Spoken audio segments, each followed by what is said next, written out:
This wonderful private footage from 1944 shows Latvian SS soldiers training with the MG-34. It fits in well with the introduction of this original 1940s military training material from a German instructor, which covers a wide range of topics. Today we'll be looking at the section dealing with the significance of the Fahneneid, or Oath of Allegiance, which new German soldiers made. In addition, I'll show rare color footage of an oath-giving ceremony from 1938. And finally, at the end of the video, I'll show more of the Latvian SS footage, so stick around.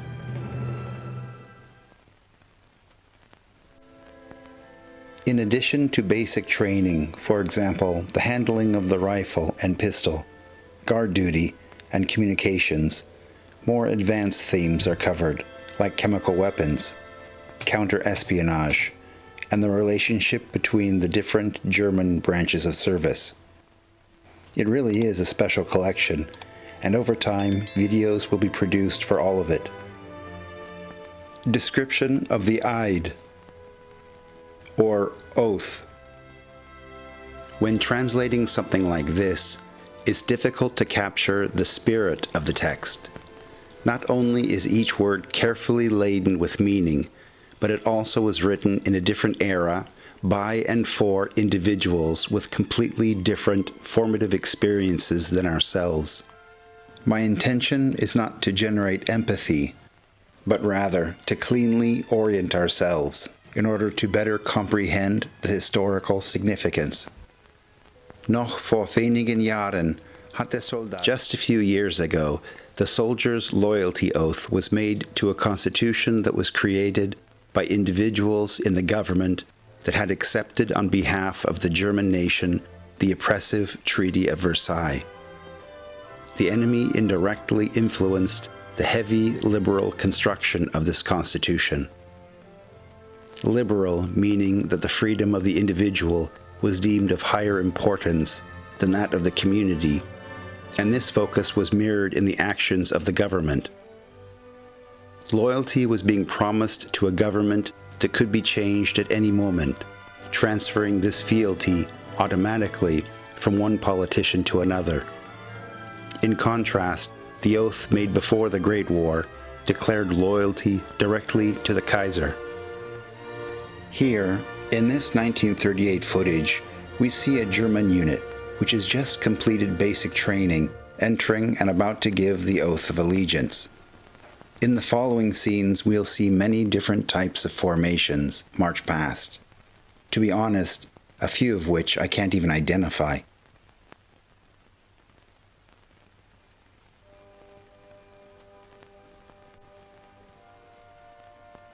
During the Weimar Republic, the soldier was unable to remain loyal to a distinct idea or person.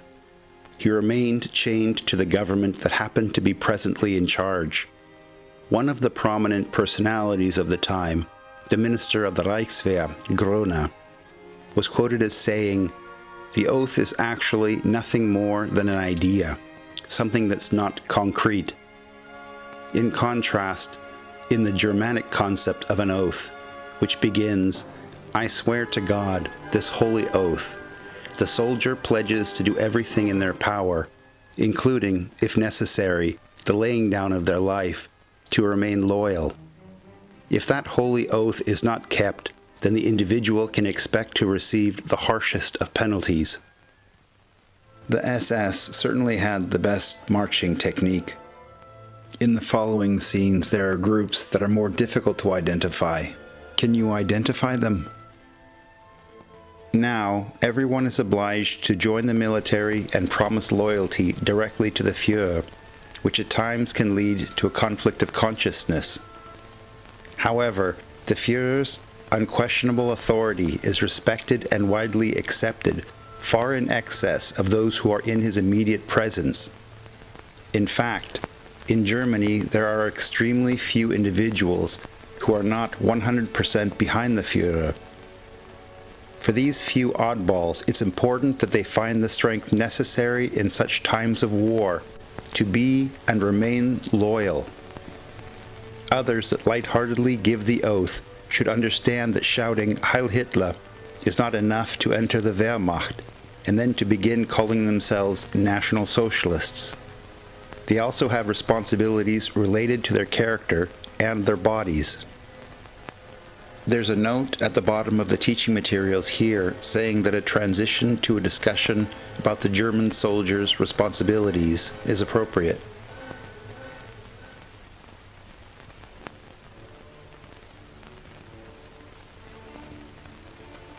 This is a good time for me to thank my Patreon contributors. Without their support, buying these sources wouldn't be possible. Patreon members get access to exclusive footage that can't be shown here. Sign up for a free account at military1945.com and see some example footage. If you like this kind of material created with multiple primary historical sources, please like the video and subscribe to the channel. You won't be disappointed, I promise.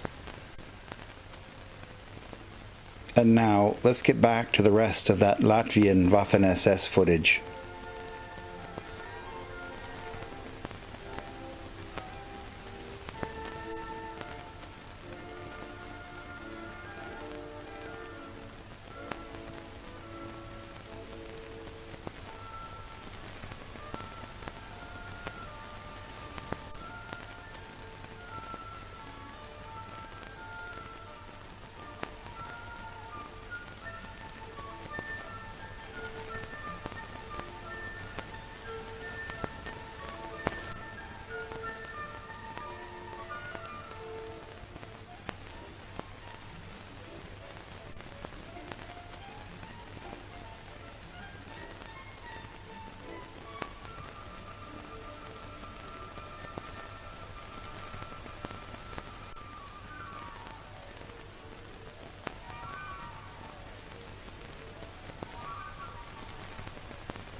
Thanks for watching.